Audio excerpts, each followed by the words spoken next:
truck parked there.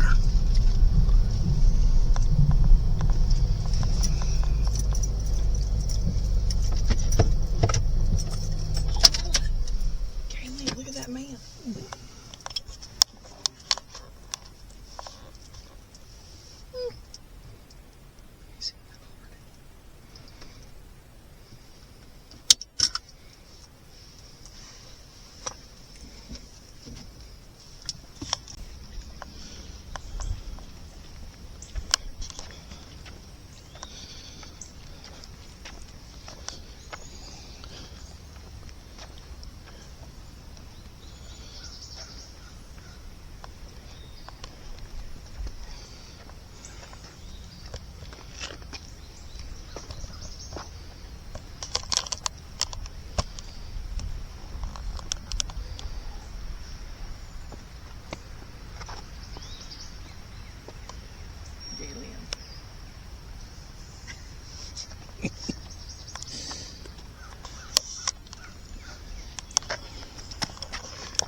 Okay.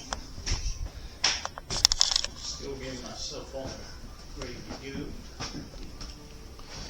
Oh, do I need to go ahead and pay you? Yeah, if you would like to be doing the tour. Okay, yeah, so it's just $2 per person. And you want card or? We do card, cash.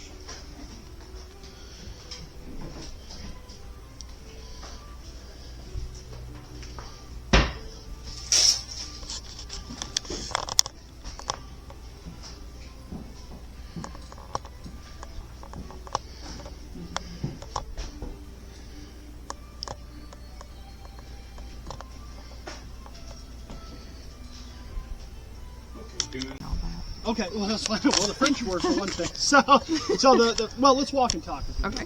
So the French and Indian War happens because by the middle of the 1700s, all of England's colonies are growing. England has everything along the Atlantic coast from modern-day Maine down to Georgia. So we are a British colony still here in North Carolina. And as more immigrants are coming over here to British North America, they need more land, so they're growing to the west. The problem is that the French say that everything on the other side of the mountains is their territory.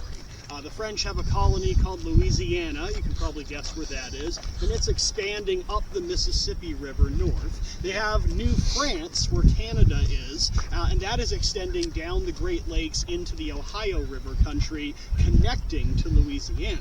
So they control all of that.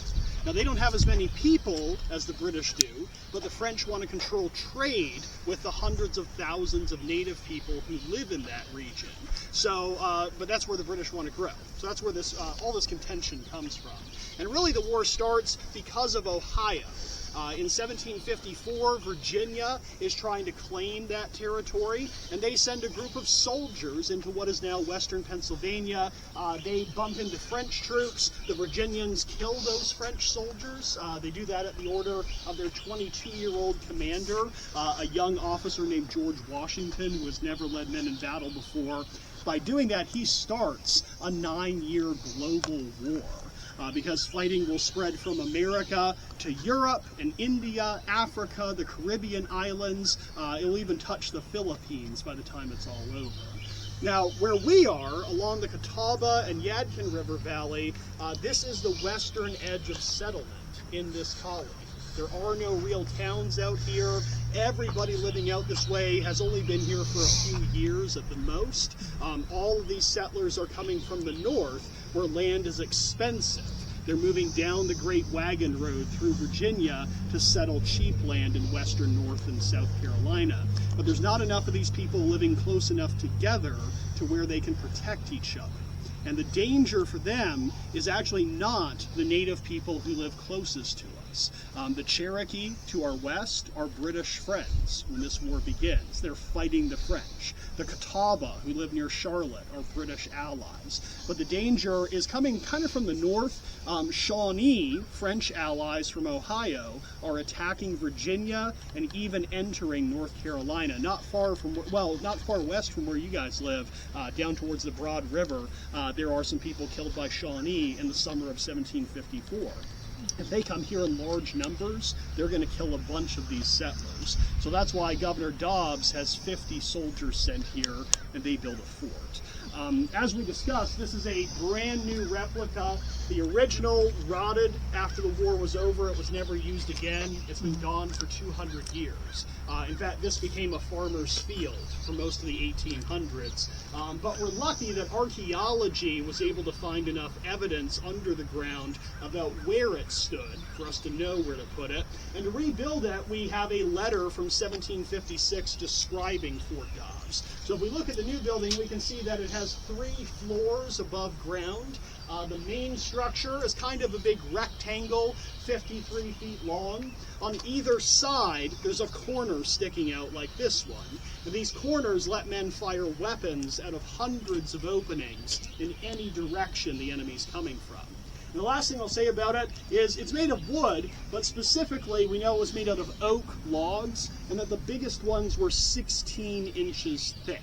So it is bulletproof, and each piece of wood is so big you can't set it on fire very easily. So it's a really strong base for this company of soldiers to use while they protect the region. Any questions so far?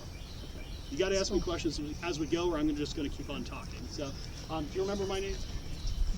Scott. Not Brian. Come on. All right. So, inside, that's okay. Yeah, and Sean is coming with us too. If you have questions for Sean. Inside, everything we're going to see in here is replica, just like our clothes are not original from the time. So in this museum, you can sit on furniture. You can put on a soldier's coat if you want to. You can't touch the weapons because they are real. That's our job. But otherwise, come on in. So we're going to begin. As you go to your right, you can look down into the cellar. Archaeologists actually discovered that later farmers had filled in the cellar that was under half the building so they could plow here. They just had a level spot. By filling that hole in, they accidentally protected it. Most of that shape in our clay soil was deep enough that plowing on the surface didn't destroy it. So that's part of how we know where the fort stood. But the room you're going into is a supply room where the cellar would have anything you want to keep cool, like salted meat or root vegetables. They would have a big space like this above ground for everything else. Tools and extra clothing, thousands of pounds of flour and rice, all of that would be in a big room like this. And again, feel free to poke around, pick stuff up as we go.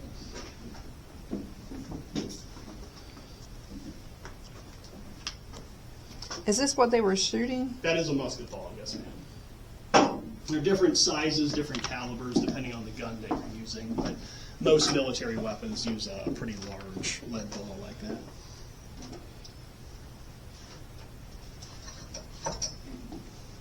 And this is the stuff they melted. It's lead, yep. Mm-hmm. Yeah, and part of the reason we use lead for bullets is it melts at a low temperature. That metal will turn molten, it will turn liquid just over the hot coals of a fire. And then you can pour it into a mold, maybe like this one that you're holding, made out of soapstone, that has 2 halves of spears inside.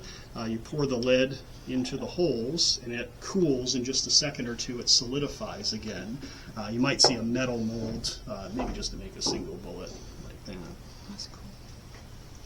Some of this stuff, things like gunpowder to go with those bullets or the weapons themselves, some of those items are reaching here from 4,000 miles away. England is sending over military supplies for these colonial soldiers to use. The men here are not in the British Army, they're not professionals, but they are full-time soldiers who serve the province of North Carolina. They're called provincial troops. When they do get uniforms, also from England, it's typically a blue coat turned up in red. A lot of the different colonies or provinces adopt that color scheme. They're on the same side as the British Army, just to set them apart. We know that some stuff in here is coming from right down the road. While there's no towns out this way, the soldiers are here to defend settlers who are mostly farmers. And we see little pockets of settlement across the frontier, groupings of people, where Statesville is now, I should say, is an area called the Fourth Creek Settlement. Within 10 miles of where we're standing in every direction, you've got 40 families when Fort Dobbs is finished. So those people, they're going to sell cows and corn and peaches to the soldiers. All that stuff comes together in here. Where you all live on the west side of the Catawba River, there's not quite as many settlers, but there are a few families living out that way. So this isn't the edge of where any British people are living, but it's kind of where we start to see a few more families closer together.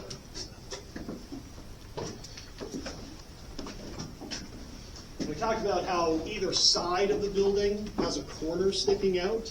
And in here, hopefully you can get some idea of how this would let soldiers fire in different directions out of these loopholes.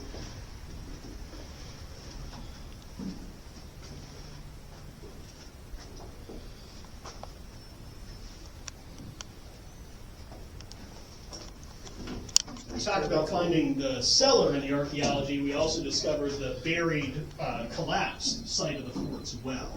So that was right here inside. It's a protected water source, in addition to the creeks that border this hilltop.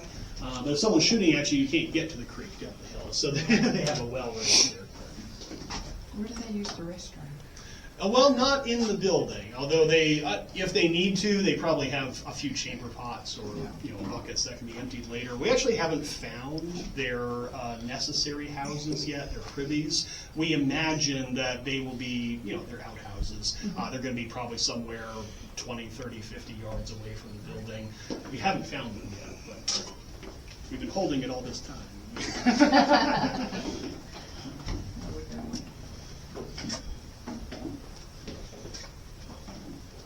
Any other questions in the storeroom? All right. Well, let's keep coming across that.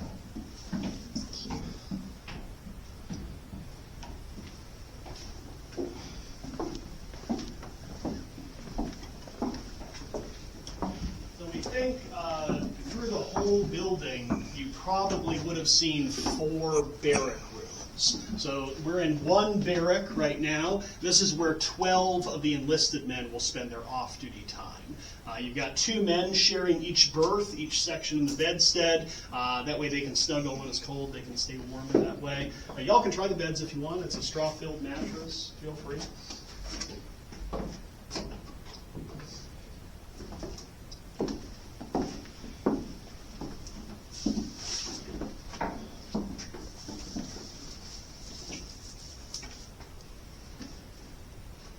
In addition to sleeping, they're also going to cook in these barracks. We believe every big room of the fort had a fireplace, and so that means you don't need a kitchen.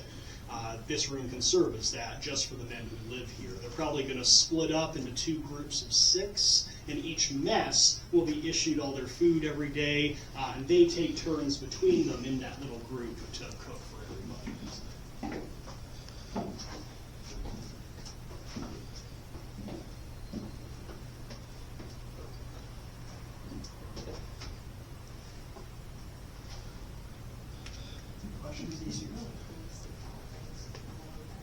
Yeah.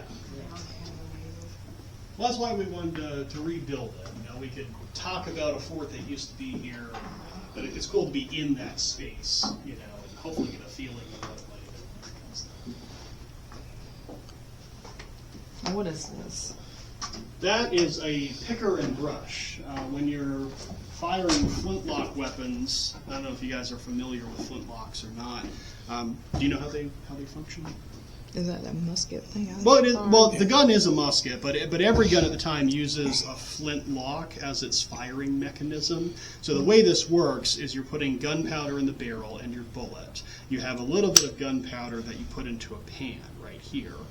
And when you pull the trigger, this sharp piece of flint stone will actually snap forward, and it's sharp enough that it will scrape off red-hot sparks of metal, just like that. That ignites the gunpowder, sets the gun off. Now, the tool you asked about keeps this gun functioning, because when you have that explosion, there's always residue of burned gunpowder that gets left behind. And after a few shots, that can start to kind of gum the works up a little bit. So you have a horsehair brush, a whisk, that you can get big chunks of burned powder out of the way. And if it happens that the fire, so the fire from here has to go into the barrel through this little hole.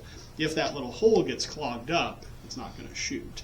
So you have that wire pick just to kind of clean that up. Okay. So, now they'd also each get a turn screw, just a screwdriver, so they could, unscrew it, put a new flint in, or when they're cleaning their weapons, take it apart completely. That's cool. And the guns are the most important thing that's getting here from England. When the war starts, there are no British redcoats in North Carolina. There are no warehouses full of guns. So the king sends over a gift of 1,000 stand of arms. And that includes, a stand of arms is the musket itself. It's a cartridge box to carry several rounds of ammunition on your person. Each man gets a sword. And they also receive a bayonet that turns the musket into a big spear for close quarters combat. Any other questions in here? Let's go upstairs. One this way. You're supposed to reload these.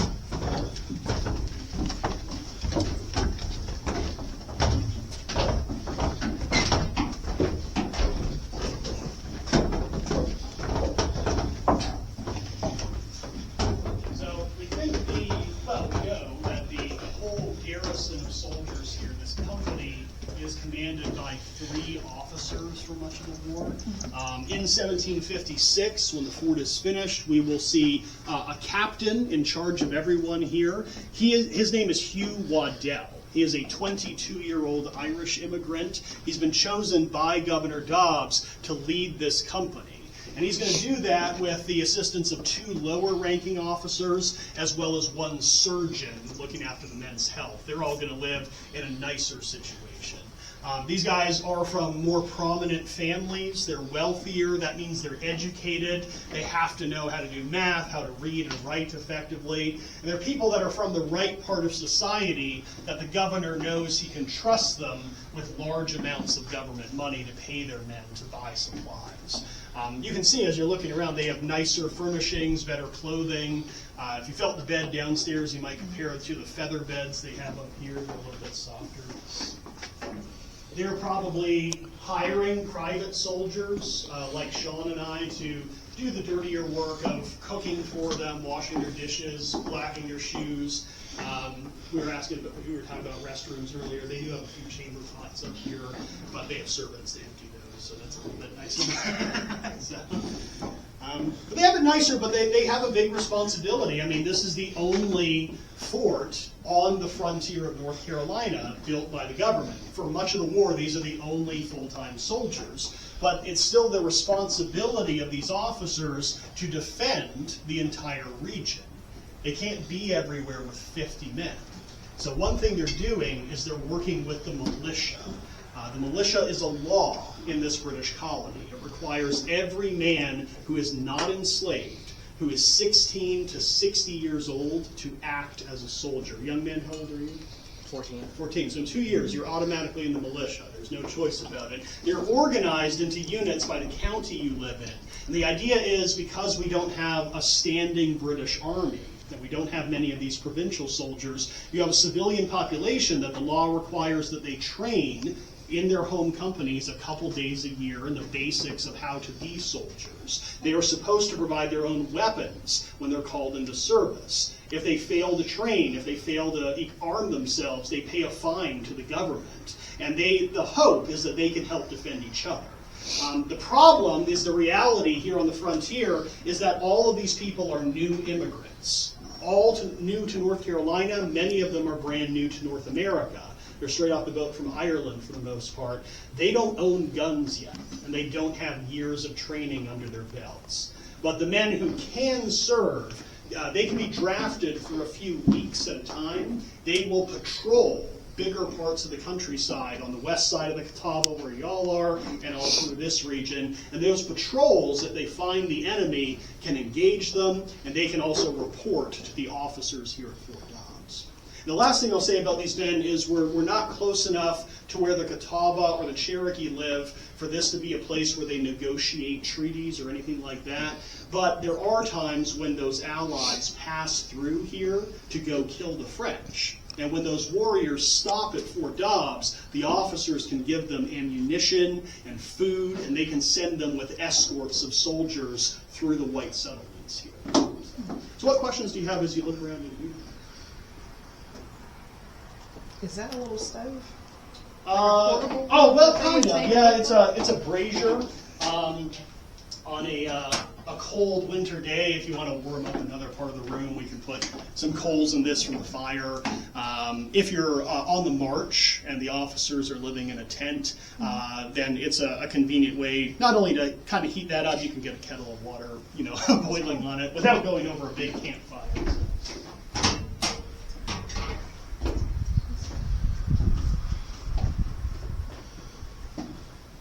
So which room would you rather live in? This one? Okay, all right. Most people say. Let's go across that. So we talked about how the Cherokee are allies, but as this war continues, that alliance starts to come apart. Have you guys been out to the mountains beyond Asheville before? Have you been to Cherokee? Okay, so basically where the town of Cherokee is today is the start of a huge territory the Cherokee occupy at this time, stretching down towards Georgia, South Carolina, all through the Smoky Mountains, out into eastern Tennessee.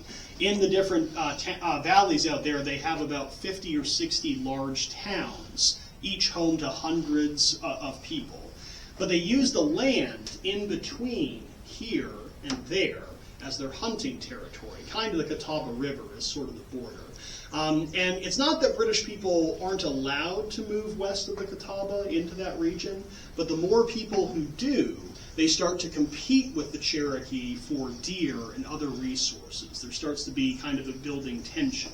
In 1758, hundreds of Cherokee go to Pennsylvania. They help the British Army. But as they come back home, they pass other British colonists in Virginia who have been constantly attacked by different Native Americans, by French allies. And Virginians aren't very good at telling a Cherokee apart from a Shawnee. And many of the Cherokee are disorganized. They don't have soldiers with them. They don't have English interpreters. Virginians end up murdering about 40 men who are on the British side. The families of those men here in North Carolina never get justice. No one is arrested. Nothing is done to make it right. And after several months of stewing about this and trying diplomacy through governments that can't make anything happen for them, in the spring of 1759, these families take their own revenge. In their culture at the time, as in many Native cultures, there was a concept known as blood law, where if someone in your family is murdered, you kill that murderer, or you kill someone from that nation. It helps put the ghost of your loved one to rest. It restores a balance between your people and those people. And that's what happens. We see about 40 colonists die. But those people are not way up there in Virginia. They live where you live. They live where we are here along the Catawba River Valley. They're all British people. And to the Cherokee, that means it's fair game. But the British are upset now because these are also innocent people in their eyes. And they retaliate against the Cherokee. In the middle of this huge war, these friends begin fighting each other. And that is when we see a lot of violence in this region. It's not at the hands of the French or the Shawnee. It is actually the Cherokee. In February of 1760, we see Cherokee attacks up and down the frontier of both Carolinas. People as far east as modern-day Winston-Salem are being killed by warriors. And this one little fort can't really do a lot of good. We know for several days at the end of February, Colonel Waddell is here with only 30 armed men.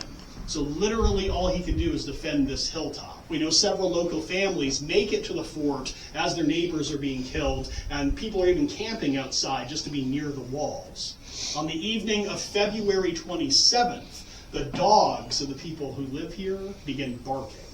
Waddell, he says in a letter that for several days before that, he had seen Cherokee in the distance, kind of watching the place. He knows that's who it is. There's Cherokee getting kind of too close. He thinks that these warriors, he doesn't know how many, are in a spring bottom, kind of down the hill from us. If you notice where the ridge drops down towards the trees, they're somewhere in that low ground. It's dark. He can't see them, but he wants to get them away from the fort. So he leads a third of his soldiers, 9 men, out of this building. They go into the night across this field in front of us. And they get kind of below where the green crops are starting, about 300 yards from us. And at that point, they are fired on by dozens of warriors. Now, Waddell lives. He writes a letter a couple days later, and that's why I know what happens. In his letter, he says, "My men behaved very well. They held their fire till I gave the word, which I did when the enemy were not 12 steps distant, for they were charging as if to tomahawk us." So the Cherokee shoot, they rush. The soldiers fire literally into their faces, 12 steps apart. Men on both sides are hit in that field. At the same moment, Waddell realized that the fort, way back up here behind him, was also being attacked by a different group of Cherokee. He estimated as many as 70 warriors were here altogether. He's lucky enough that he and most of his men managed to run back up here. They get inside before they're cut off and destroyed. And for a short time, standing where we are, we would be surrounded by gunfire. Now, up here on the second floor, we know that these corner flankers will have several of these little cannons, these swivel pieces. Sir, can you reach in that box and get out one of those cannonballs and pass them around?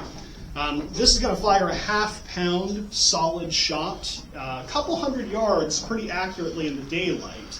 At closer range, if the enemy's right up on us, you could load this with 12 of the musket balls we saw down the stairs, and they would all spray out as a giant shotgun blast. Pretty sure this isn't loaded. You guys can aim it if you want to. You're pretty sure? Yeah, I'm fairly sure. It's the first tour of the day. It's probably not.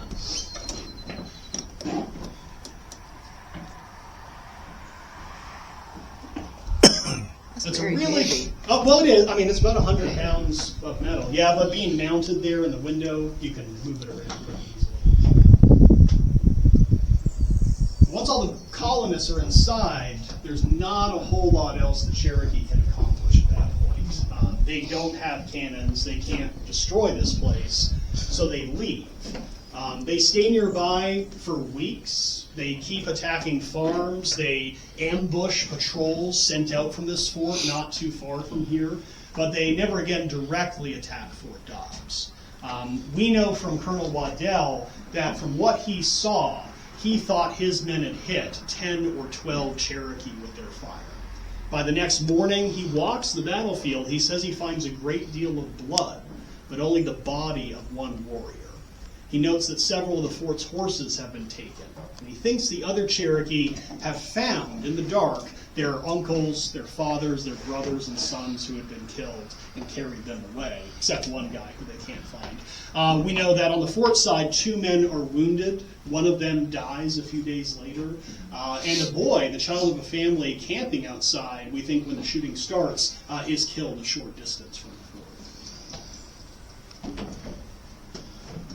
Now, by the summer of 1760, the British start to get more organized. The French are losing the war up north, and professional British Army soldiers, redcoats, can be sent to the Carolinas to meet this new threat. In June of 1760, and again in June of 1761, we see multiple armies invade the Cherokee country, coming up from South Carolina.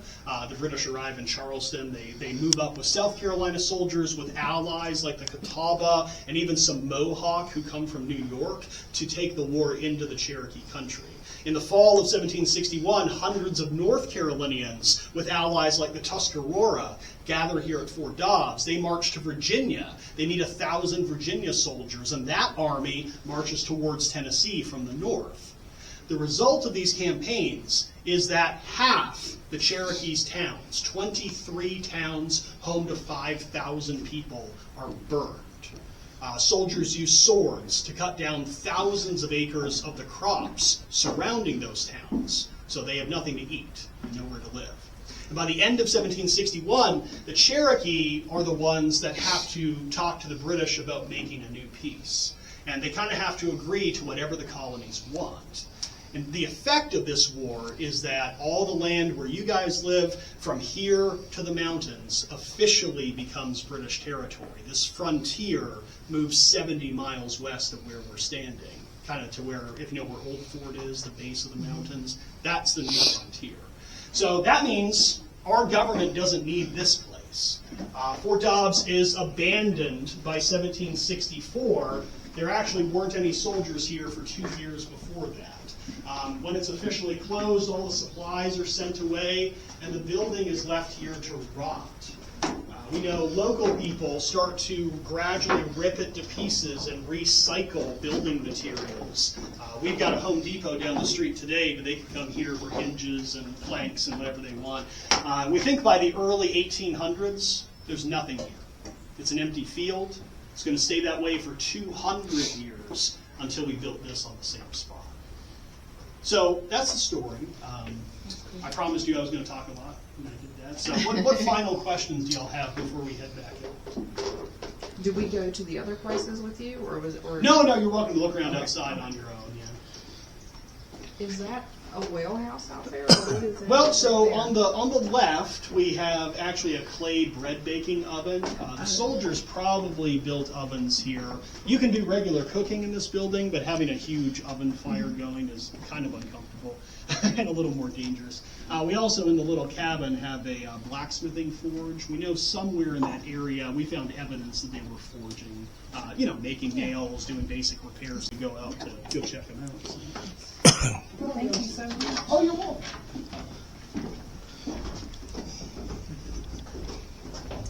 If you ever get a chance, several times a year, we have living history programs, reenactments, where there's lots of people in historic clothing, and we actually do blacksmithing and cooking and weapons firing demonstrations and stuff like that. So you can find our website or our Facebook page.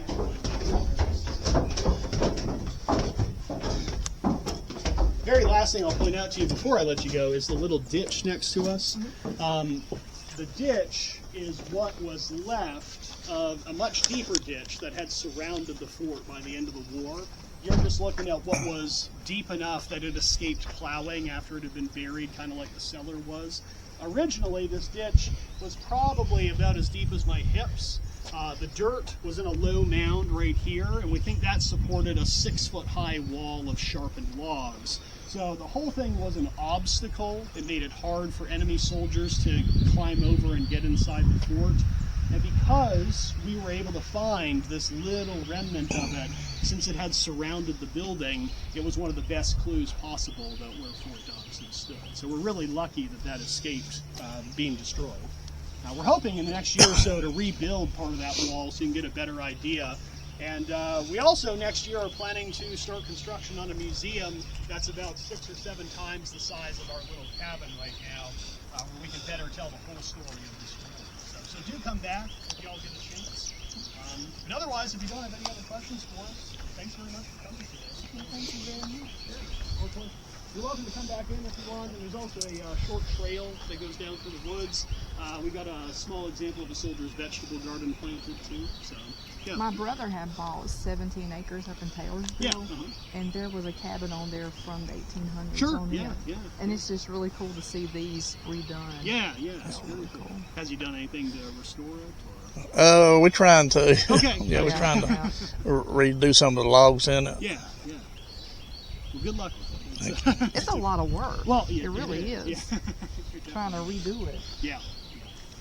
Is it okay if I put this on YouTube? You're welcome to, sir. Yeah, Thank you. for asking. Appreciate Okay. Oh, yeah, that's it. Have y'all, talking about the restoration, have you been down to Hurt Square near Vale? You have to have a membership. I didn't realize Well, they that. do have some a few public events through that the you year, can but- pay so much to But, get in. well, I was going to say, if you ever wanted advice on restoration and stuff, they'd probably be the people to talk Mm-hmm. Yeah. to, not too far from where Right. you guys are. So, yeah. Yeah, we'll have to check them out. Yeah. Is it okay if I take a picture with y'all? Sure, yeah. For sure. Deal with the force behind it. You go in the middle?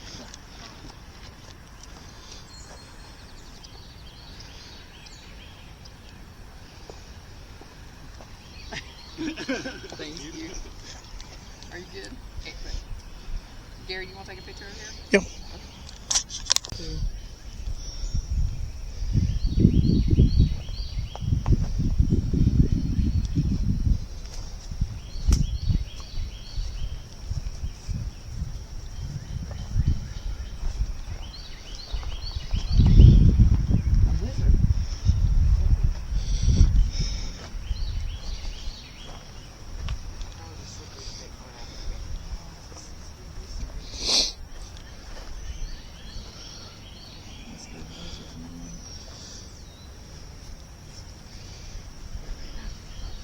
That's an alligator, y'all. It did look like a little. That's an alligator.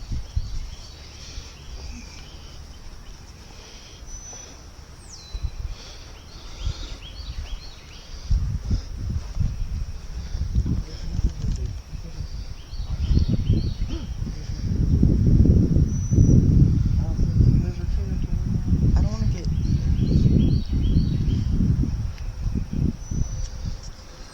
I guess this is the end. And then that blue one's sticking around. Yeah, that'd be fun. Are we gonna go on that trail?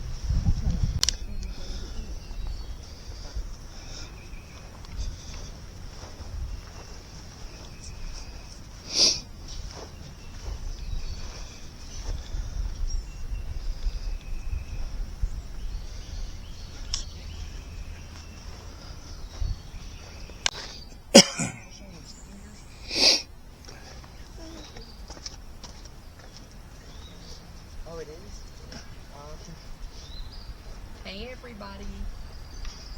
Well, Julie and Aaron took me to Fort Dobbs, the cabin. You tell me anything about it? Oh, no, you go ahead. Uh, I think that man told everything that yeah, needs to be yeah, told. the man told everything there was about it. It was good to get out. And I appreciate y'all taking it. No problem. And it's in Statesville. If any of y'all want to go, it's called Fort Dobbs. It's really, really nice. It's worth coming to. And it's not that far to drive, really. It's an easy drive. And it's about British. You know, what was it? British colony? British colony. And I enjoyed it. And y'all need to come see it. If you're around in this area, come and see it. And I guess that's where we're going to end it. And, okay, bye. You gonna tell them subscribe? Hit the like button, subscribe. Hit the like button, subscribe, and we'll catch you on the next one. Bye-bye.